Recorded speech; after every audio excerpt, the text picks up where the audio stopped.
আমিরে জামাতের সোশ্যাল মিডিয়ার অ্যাকাউন্টটা লুটপাট করতে চায়। তিতুমিরের বাঁশের কেল্লার মতো প্রয়োজনে হাতে একটা করে বাঁশ রাখবেন, ফলাফল ঘোষণার আগ পর্যন্ত মাঠ ছাড়বেন না। ইমানদারির সাথে দুইটা ভোট প্রদান করতে হবে। ওই যে এক চাঁদাবাজ লুটেরা চক্র আছে, চিনেন নাকি আপনারা? মাঠ ঘাট, নদী, বন্দর, টেম্পু স্ট্যান্ড সব জায়গায় লুট করতে চায়, সব জায়গায় ওরা দখল করতে চায়।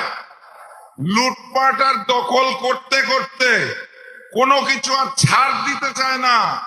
এখন তারা আমিরে জামাতের সোশ্যাল মিডিয়ার অ্যাকাউন্টটা লুটপাট করতে চায়। সংগ্রামী সাথী এবং বন্ধুগণ, ওই যে লন্ডন থেকে এক মুফতি এসেছে, চিনেন নাকি আপনারা? আসার পরে বলেছিল কি জানি, আই হ্যাভ আ প্ল্যান। সেই প্ল্যান কি কেউ আর খুঁজে পাচ্ছে না।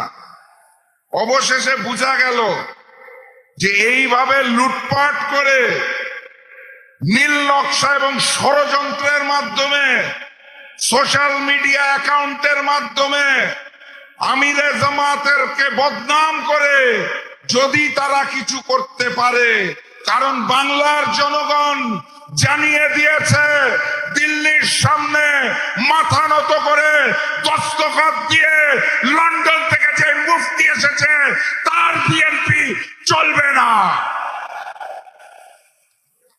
লাল কার্ড তো রেডি আছে নাকি?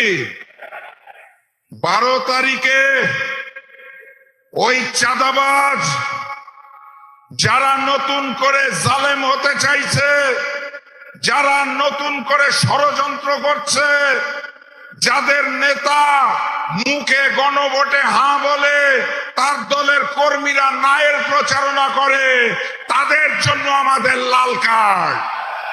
প্রস্তুত তো নাকি? মার্কাটা কি? মার্কাটা কি? সেই ভোটটা দেওয়ার আগে ইমানদারির সাথে আরেকটা ভোট দিতে হবে, মনে আছে? গণভোটে গণভোটে গণভোটে ইমানদারির সাথে দুইটা ভোট প্রদান করতে হবে। আমি স্পষ্ট ভাষায় জানিয়ে যেতে চাই, 11 তারিখ রাত থেকে এই অঞ্চলের ছাত্র যুব যারা রয়েছেন ভোট কেন্দ্র পাহারা দিবেন।